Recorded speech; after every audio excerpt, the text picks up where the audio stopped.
Hi, hello. Welcome to MBA Solutions. I am Manjunath, working as an assistant professor at VVC MBA department, Mysuru. In this video, let us discuss something related to limit of a function.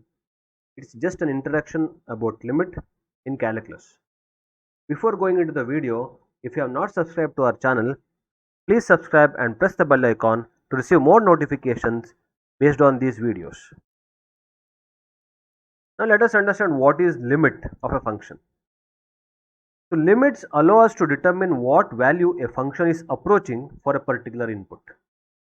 Limit will not give us exact answer or exact solution for an input or value for a function. It will just tell us to what value it is approaching. Not necessarily explains. That means limit does not explain the output we get. It rather explains what the value it is getting arbitrarily close. That means close to that particular value or input that we have given. And the focus of the limit should be what value the function is approaching for a given input, but not the exact value of the function for the input. So limit will most of the time try to give you the value for which the particular function, the value for the of the function which is it is approaching, but it might not give you the exact value of the function. Let us understand this with a small example. You hire a taxi through maybe some GPS or some Uber, Ola, whatever it is, and you want to go to the nearby hospital. In that case, based on the address, the car driver or the driver will try to reach the hospital. Now, when you see or when anybody sees the car approaching or car going, we can easily make out, or even by seeing the GPS, we can easily make out the car is approaching hospital. This is same that happens in limits also.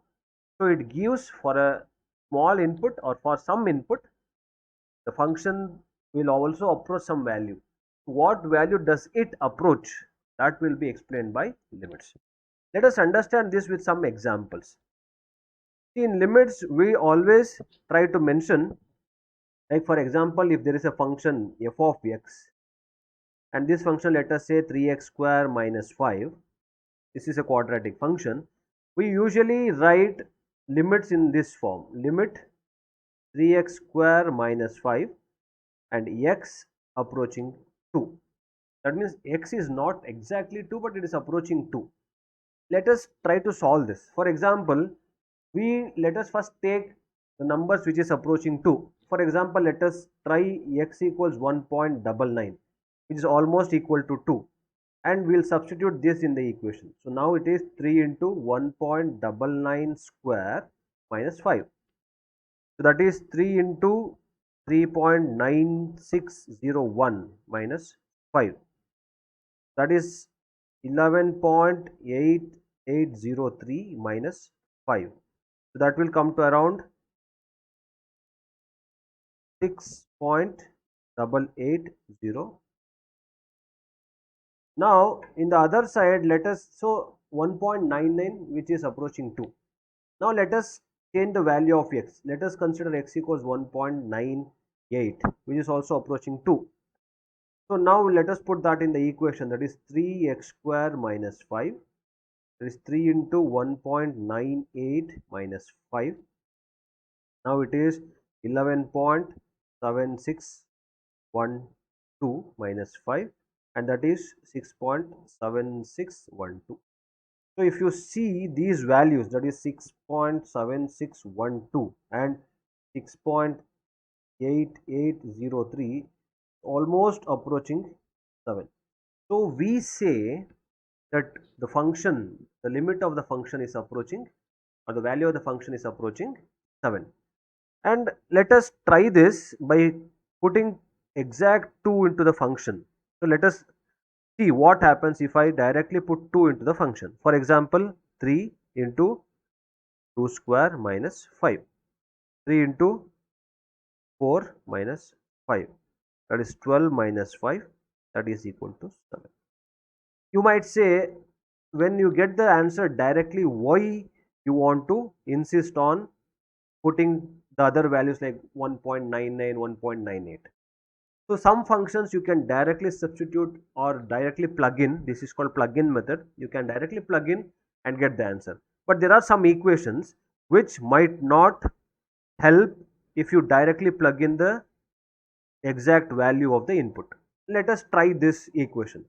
Limit x approaching 3, and the equation is x square minus 3 square divided by x minus 3.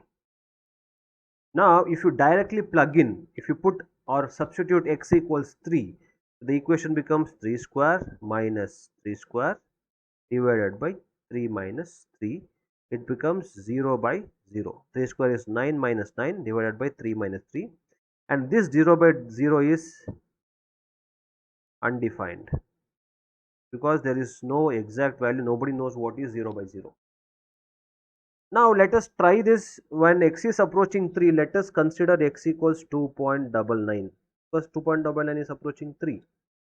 So now if you substitute this in the equation, that is 2.99 square minus 3 square divided by 2.99 minus 3.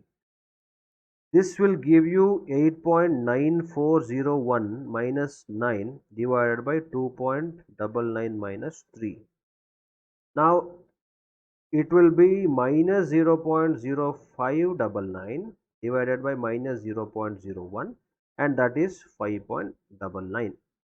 Now let us try by putting x equals 2.98 to the same equation. 2.98 square minus 3 square divided by 2.98 minus 3, that is equal to 8.8804 minus 9 divided by 2.98 minus 3. Now it is minus 0.1196 divided by minus 0.02. Minus minus will get cancelled, and it comes to 5.98. Now if you see, if you directly substitute x equals 3 in the equation, you get 0 by 0.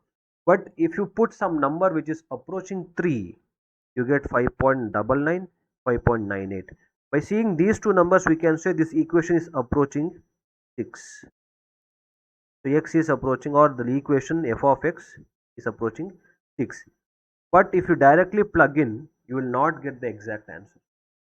So this is what limit is useful for. Now how to solve this kind of problems where you get 0 by 0 or undefined? There are two other methods which we use in limits. The first method was the plug-in method, which we directly plug in. If we get the answer, then that function is approaching that value that we discussed in the previous example, that is 3x square minus 5, where the limit x approaching 2. So you directly get 7 if you plug in or if you substitute. This is one method. There are other two methods like factorization method and rationalization method. In those methods, if you get 0 by 0, that is undefined form of value, then we have to use those methods to solve the problem. Those methods will be discussed in the next video. Thank you very much for watching the video.